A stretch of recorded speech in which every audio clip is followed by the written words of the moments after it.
First, let me say what a pleasure it is to be here in Brazil. First in Brasilia, now here in Rio. And as I think many of you know, this is the 200th anniversary this year of diplomatic relations between the United States and Brazil, something that we will be highlighting and celebrating throughout the rest of the year. It's exactly a year ago that the President and President Lula met. And I think one of the things that stood out from that meeting was a common desire, a common objective, a common goal to leave the next generation a better future. Those were President Lula's words. It's also President Biden's commitment. And I think what we're seeing in so many different areas is the United States and Brazil working closely together to do just that. I had the pleasure and privilege of spending some time with President Lula yesterday in Brasilia. I'm grateful to him for the time that he dedicated and to the depth and richness of the conversation we had. And as I reflected on what we talked about, so much of it was this common agenda between our countries to try to build effectively a better future for our people, focusing on the areas and on the issues that really have an impact in their daily lives. We're all seized with the obligation of contending with the one existential threat to humanity, and that's climate change. And our countries have been leaders on that. Of course, the rainforest, the Amazon, is one of the world's greatest natural resources when it comes to actually effectively dealing with climate change, carbon emissions. President Lula put it this way when he was at the White House with President Biden: to take care of the Amazon rainforest today is to take care of the planet Earth. And to take care of the planet Earth is to take care of our own survival. I don't think anyone could put it any better. So the United States is working side by side with Brazil to support its efforts to preserve the rainforest, to combat deforestation. We're putting resources into that. We're engaged with many other countries around the world to encourage them to participate. And with USAID and other organizations in the U.S. government, we're working in very practical, concrete ways to help support the management and preservation of the rainforest. In 2025, Brazil will head up the COP30 in Belém. This is a very important opportunity to advance progress on the many different ways in which all of us are dealing with climate change, and we applaud Brazil's leadership. Another area where Brazil is leading and the United States has partnered with Brazil is on dealing with the challenge of food insecurity and global hunger. Here, I'm proud of the fact that the United States has invested billions of dollars over the last few years, both to deal with emergency situations that we faced, the world has faced as a result of climate change, COVID, and conflict, including Russia's aggression against Ukraine. Since 2021, the United States has invested $17.5 billion in trying to support food security for people around the world. But it's not only the emergency assistance that counts, and I discussed this with President Lula. It's the work we are doing to invest in productive capacity around the world for countries from Africa to Latin America to well beyond. That is the answer to the challenge of food insecurity. We have many initiatives underway that are doing just that, adapting our agricultural systems, our food production systems. With Brazil, we have a partnership to bring artificial intelligence and other technologies to improve the soil in countries. And one of the things that we found, and is at the heart of one of our own major new initiatives, VAX, our Vision for Adapted Crops and Soil, is when you have resilient and nutritious seeds, resilient to climate change and other extreme weather patterns, when you have strong soil, anything is possible. And this initiative with Brazil is working to do just that. And that means that what we then put into the ground on top of the seeds and soil, like fertilizer, will be much more effective. So we're working to develop crops that use nutrients more efficiently, more effectively, lowering costs, lowering dependencies, and at the same time, lowering emissions. It's joined with climate change. So another powerful example of where our two countries are working together in common purpose. And then, of course, President Biden, President Lula are joined profoundly by their commitment to protecting worker rights, to defending and strengthening labor around the world. I think both presidents see it the same way. Workers, labor are at the heart of our successes as countries. We are both building economies from the bottom up and the middle out. Here again, the Partnership for Workers' Rights that the two presidents signed, stopping worker exploitation, focusing on forced labor, on child labor, promoting rights around the world. Here again, our countries are joined, and we have a joint action plan as well to eliminate racial and ethnic discrimination and promote equality, equitable access to education, to health care, to justice, particularly for people of African and indigenous origin. I mention all of this because it was really at the heart of the conversation that I had with President Lula yesterday, and aspects are also at the heart of the G20 agenda, which Brazil is leading. And the other main purpose of this visit was to take part in a meeting with the foreign ministers, led by Foreign Minister Vieira, to prepare the agenda for the leaders when they have the meeting of the G20 leadership toward the end of this year. Here again, Brazil and the United States are working very closely together as partners, and it's the United States' purpose in this to support and make a success of Brazil's presidency of the G20. In all of the areas of focus that Brazil has set forward, whether again it comes to advancing the rights of workers and laborers, whether it comes to dealing with climate change, food security, whether it comes to reforming the institutions that shape how countries interact around the world, we are working hand in hand with Brazil on that. Now, the scope, the scale of some of these global challenges is immense. And I know that there are times when it feels like those challenges are outpacing our collective capacity to tackle them. But I think what the G20 can demonstrate, it's demonstrated in the past, and I believe it will demonstrate it in the future, is that no, we actually do have the capacity, when we're working together, to effectively meet the moment, to meet the challenges that we're facing, to actually address the needs of the people that we represent. The United States, for its part, is working to do that, and we had some discussion of these issues in the context of the G20. On Ukraine, there is a strong, palpable desire among virtually all of the G20 for the Russian aggression to end and for peace to prevail in a way that upholds the rights of Ukrainians to their freedom, to their future, to the territorial integrity of their country. And that was very clear in the meetings that we had over the last 2 days. The conflict in Gaza between Israel and Hamas. We're focused intensely on trying to get an agreement that results in the release of the remaining hostages and that produces an extended humanitarian ceasefire. And again, those are goals that I think virtually everyone in the G20 shares. Haiti, an area that is close to home and close to the hearts of Americans and Brazilians alike. We see a situation that continues to deteriorate, particularly when it comes to the profound insecurity as a result of gangs that are running rampant, not only in Port-au-Prince, but increasingly beyond. We see a state that's on the verge of becoming a failed state, and the result is that people are suffering tremendously, not only from the violence, including sexual violence, but just from the inability to get the basic necessities of life. Today, we had a meeting that involved a number of countries, all of whom will be contributing to the mission to help provide renewed security for Haiti that was endorsed by the United Nations last fall and that we're now making real. We have a commitment from Kenya to lead this effort in support of the Haitian National Police.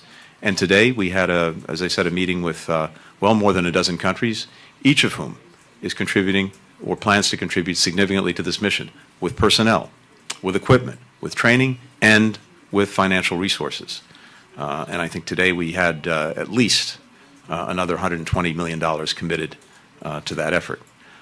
We're working together to deal with irregular migration, a challenge that countries around the world are facing in this moment.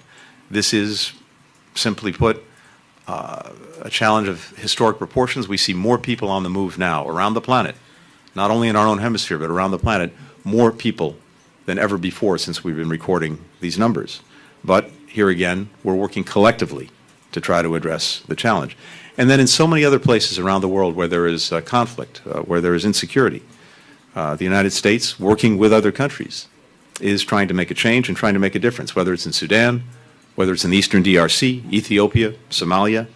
We're working in all of these places to try to deal with insecurity and also, more broadly, in Africa, with a very strong affirmative agenda, which I was able to highlight on my recent visit. Finally, beyond security, we are putting together new coalitions of countries and organizations to meet shared challenges in new ways. We have a global partnership now to direct investment in infrastructure in ways that create a race to the top, not a race to the bottom, to make sure that as we pursue infrastructure projects in countries around the world and direct investment in that direction, we're doing it in a way that doesn't saddle countries with debt, that respects the rights of workers, the environment, transparency. That coalition, including here in Brazil, is increasingly focused on concrete projects and putting the resources into them. We have countries, well more than 100 countries, that have come together to meet a global methane pledge, the largest single contributor to global warming, to cut emissions by methane emissions by 30% by 2030. That will have a powerful impact. And, as I've discussed many times, we now have a global coalition to deal with what is now the #1 killer of Americans at age 18 to 49, synthetic opioids. In the case of the United States, fentanyl. But in the case of many other countries, we see methamphetamines, we see ketamine, we see tramadol. This is one of the new challenges that increasingly countries around the world are being attentive to because they need to be. And this was also a subject at the G20. Finally, even as we're trying to work on issues of peace and security, even as we're dealing with these broad transnational challenges that no one country can effectively deal with alone, we also have to be reinvesting in and updating the international institutions that bring us all together to deal with these challenges. That was the subject of today's session of the G20. We have to have institutions that are more reflective of the world as it is today, not the world as it was when these institutions were created, most of them 80 years ago. We have to have institutions that are more responsive and more effective in meeting the challenges of today. So, the United States has been leading in these efforts too. We're leading the effort to expand the United Nations Security Council, both in terms of permanent and non-permanent members, so that it better reflects today's world, today's realities. We're looking and working to sharpen the UN's focus on the most critical emerging issues of the day and emerging opportunities, starting with artificial intelligence. The resolution that we have before the United Nations General Assembly is a way to set a foundation to make sure that artificial intelligence is used in a way that is safe, that's trustworthy, and that actually advances progress on issues that matter to people, including achieving the Sustainable Development Goals. We're working to make the international financial institutions more responsive, more effective, more efficient in ways that create access to capital for countries that need it, to concessional financing, and to dealing with the huge debt burdens that so many countries face. We're amplifying the voice of emerging markets and developing countries throughout these institutions.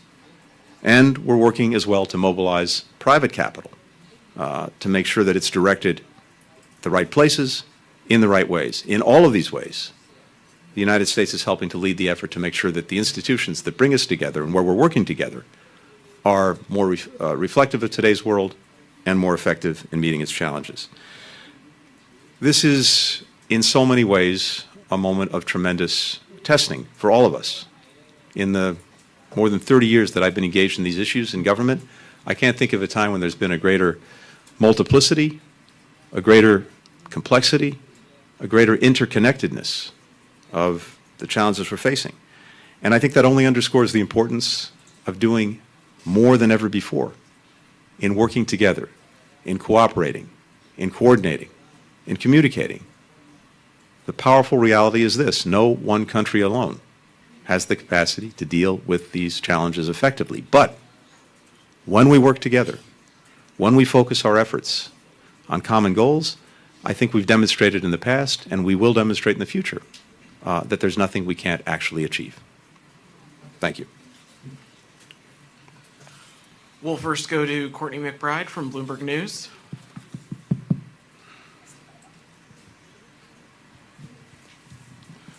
Courtney, I'm getting my pen out in case there are multiple questions. And I'll try to keep it brief and onto one topic. Mr. Secretary, thanks. Despite the U.S. and other countries' efforts to isolate Russia, which yesterday you called the world's leading exporter of instability, it remains actively engaged on the global stage, including with Foreign Minister Lavrov's participation in this week's ministerial. So how does that fact complicate efforts to respond collectively to global challenges, and how did it affect this week's meetings?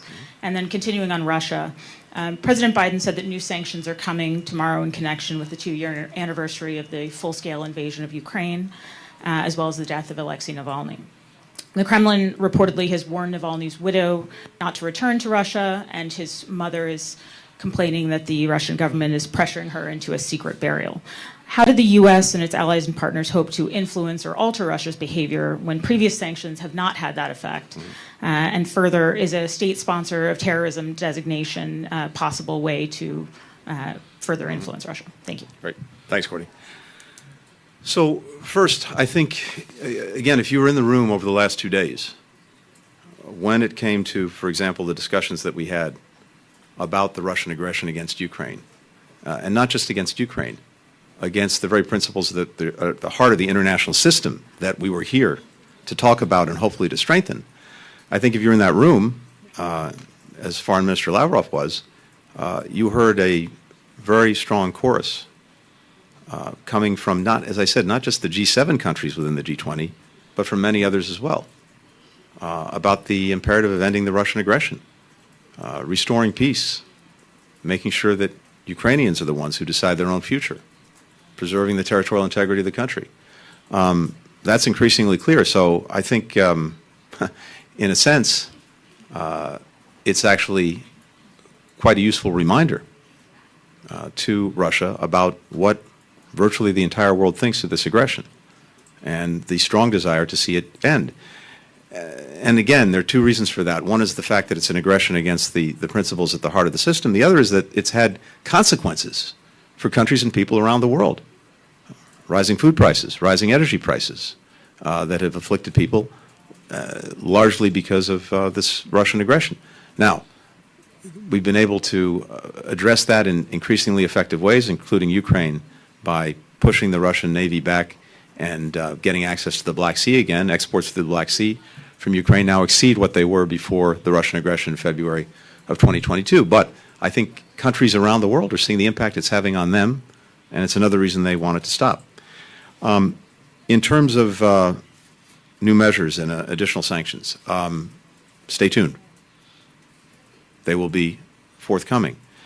And I just say this about Mr. Navalny, someone truly heroic in his life, in his work, but the fact that Vladimir Putin saw it necessary to persecute, poison, and imprison one man speaks volumes, not about Russia's strength under Putin, but its weakness. And I think, again, countries around the world, including in the G20, were very clear about what they thought about what happened to Mr. Navalny. We'll go to Fernando David with BAN TV.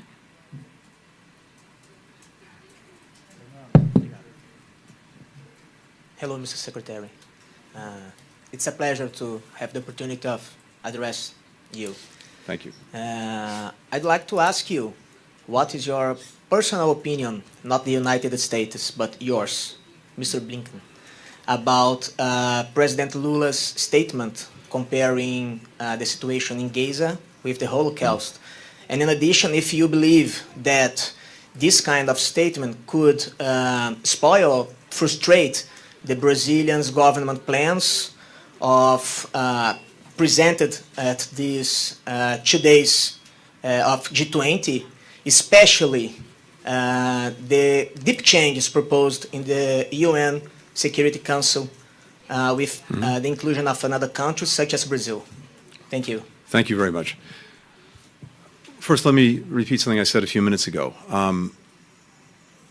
The quality of the conversation, the exchange with President Lula, I, on behalf of the United States, could not have been more pleased with. And I'm grateful to him for all of the time he dedicated to our meeting, but also, again, the substance of it. And as I said, we were focused almost entirely on the very important and powerful common agenda that the United States and Brazil share when it comes to the big challenges of our moment. and doing so in ways that improves the lives of people in Brazil, the United States, and around the world. That was almost the entirety of our conversation, and it's reflective of the fact that in so many ways, the vision that President Lula brings is the same vision that President Biden has. And as a representative of President Biden, my purpose was really to continue to deepen that common approach and continue to look at practical ways we can advance it. Now, we also have differences on some issues in the way we approach them.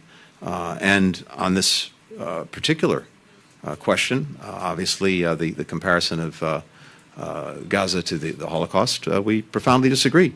But that's also something that friends do. We can have these disagreements, even profound disagreements on one particular issue, or I should say even an aspect of the issue, and still continue all of the vital work that we're doing together. And also, we're joined in having the shared objectives in this moment of getting hostages out, getting an extended humanitarian ceasefire in, along with more humanitarian assistance, and ending the conflict. That's a shared objective. So I think it's important to know that was the nature of our conversation, of our exchange, and we're committed. We remain committed to advancing our common agenda, both between the United States and Brazil directly, as well as through Brazil's leadership of the G20. We'll go to Simon Lewis with Reuters. Thank you. Secretary Blinken, I wanted to ask a little bit more on the Gaza question. Coming to the G20 meetings last year, you were able to kind of garner widespread support from members of the G20 with your position on Russia, even citing UN Charter principles that were being breached by the invasion of Ukraine. This year, we got most of the members of the G20 many members of the G20 are calling for an immediate ceasefire in Gaza, in contradiction with your own position, highlighted by the fact that the US was forced to use a veto at the UN on that issue. So, comparing that last year to this year, is your support for Israel in its war leaving you isolated, and has it put you on the back foot? And in a related couple of points, there are continuing warnings over the humanitarian catastrophe in Gaza. The deconfliction issues and looting are meaning trucks getting aid in may get into Gaza, but they don't actually reach those in need. WFP has said it's suspending crucial food deliveries to the north of Gaza, and the UN assessment mission that you've spoken about hasn't gone ahead. What are you doing to address this dire situation? And can you say whether Israel is really doing all it can to cooperate with those efforts? Great. Thank you. Thanks, Simon. So, first, with regard to the UN Security Council resolution, it's important to start with this clear fact and proposition. That resolution would not, in and of itself, result in a ceasefire. The question before us is, what is the most effective way to move forward in a way that gets hostages out, gets an extended humanitarian ceasefire, and ultimately leads to the end of the conflict. And in our judgment, the best way to do that is to do exactly what we're doing right now, which is to work intensely on an agreement on the hostages. This is something I'm involved in virtually every single day, including here, alongside my colleagues, the CIA Director, Bill Burns, the White House Middle East Coordinator, Brett McGurk. We're in constant communication and working every aspect of this, because that is the quickest path, the most effective path to get to where everyone wants to go, including everyone at the G20. And as I said, the Security Council resolution in and of itself would not produce that. And indeed, the concern that we had with this particular resolution was twofold. One was the fact that it was actually silent as to hostages. Second, the timing of it was such that at the very moment when, again, the best path forward is to see if we can reach an agreement on the hostages, anything that might in any way undermine that, confuse that, disrupt that effort is simply counterproductive to what everyone wants to achieve. Now, in terms of what people want to achieve, actually, we all share the same goals. Everyone wants to see an end to this conflict as soon as possible. Everyone wants to see an end to the suffering of children, women, and men in Gaza, who so many innocents who've suffered and continue to suffer so terribly, who are caught in this crossfire of Hamas's making.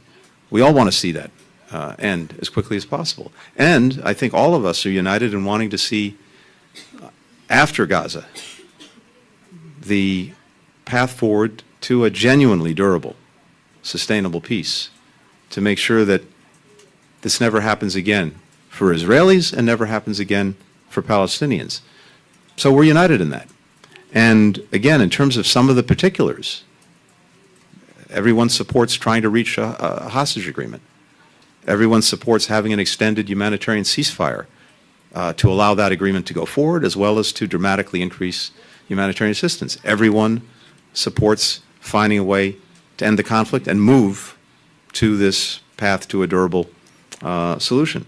So I found a lot of commonality on that. Now, again, there may be differences over tactics, and there may be differences over the Security Council resolution, but if we're trying to focus on actually getting results, actually making a change, making a difference, we think what we're focused on is the best way to do that.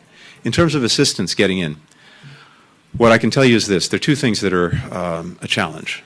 One is actually getting the assistance into Gaza, and here this is something we've been working on pretty much every single day over the last 4 months, and over time we were able, first of all, to open the gates to start to allow assistance in. That was a product of our intense engagement in diplomacy. Then to expand the places through which assistance was getting through, as well as to expand the assistance itself. All of this has taken a lot of sustained work, but it's also accurate that every step along the way we've encountered obstacles. We continue to encounter them, and we're dealing with them virtually every day. Then once assistance is inside of Gaza, that's not enough, because it actually has to get to the people who need it, and there too. There have been many obstacles that we're trying to work through every single day, including making sure that convoys can proceed in a way that ensures the safety of those who are conducting them, and that means deconfliction, it means coordination, and that has been insufficient. So we're working on, to improve that, as well as to make sure that, as you pointed out, assistance gets not only to people throughout the southern part of Gaza, but actually gets to the many people who need it who remain in the north, some 350,000 people who remain above the Wadi Gaza. So what I can tell you is this: we are working this quite literally every single day through our own envoy for assistance, Ambassador David Satterfield and his team, through the work that I and many others in the government are doing, engaging with the different institutions of the United Nations, engaging with the Israeli government, with the Egyptians, with the Jordanians. The bottom line is this, though. We need more aid to get in, through more places, to reach more people. That's the bottom line, and we want to make sure that we deliver on that. Every single day, we're engaged when an issue arises. We tackle it, and we look to see that there's an adequate response. So, you can take this issue by issue, obstacle by obstacle, but what we have seen is when we've brought up a problem that's arisen, generally speaking, yes, the Israelis have engaged it, but we continue to be in a situation where, again, not enough is getting in the first place, and once it's in, it's not effectively getting to everyone who needs it. That has to be addressed. Final question, Camila Zerar, Folha de Sao Paulo. Hi, Mr. Secretary. Before the G20 Chancellors reunion, Russian Foreign Minister Lavrov criticized the politicization of G20 for addressing issues such as the war in Ukraine. How do you see this statement? And have you had any conversation with Mr. Lavrov during the G20 meeting or in the dinner last night? Thank you. Second part of the question first. I didn't have any direct conversations with Foreign Minister Lavrov, but we certainly, well, I heard him speak in the meetings, and I imagine he heard me speak, and many others as well. Second, in terms of the so-called politicization of the G20, I think Foreign Minister Vieira and a number of other colleagues addressed this very effectively themselves. If we're not able to deal with issues of peace and security, then it's going to be, if not impossible, at least that much harder to actually deal with what we're trying to accomplish through the G20. If you have conflict, if you have insecurity, then actually making progress on food security, on the energy transition, on dealing with climate change, on working to defend and uphold worker rights, that's either impossible or much more difficult. So it's very much within the province of the G20 to be talking about these issues and hopefully to find common ways forward. I think that's what the people that we represent expect of us. It's actually what pretty much people around the world expect of us, because the G20, even though it represents the world's 20 largest economies, is in many ways also representative of the entire global majority, even countries that are not at the G20 table, although we had a lot of invited countries to this session, and I applaud Brazil for doing that. So no, I think it's clear that this is not the politicization of the G20. On the contrary, we have a responsibility to try to come together, find a way forward on geopolitical issues that may be divisive, because if we don't do that, the entire rest of the agenda is going to be very, very difficult to achieve. Thanks, Thank you. everybody. Thank you. Thank you.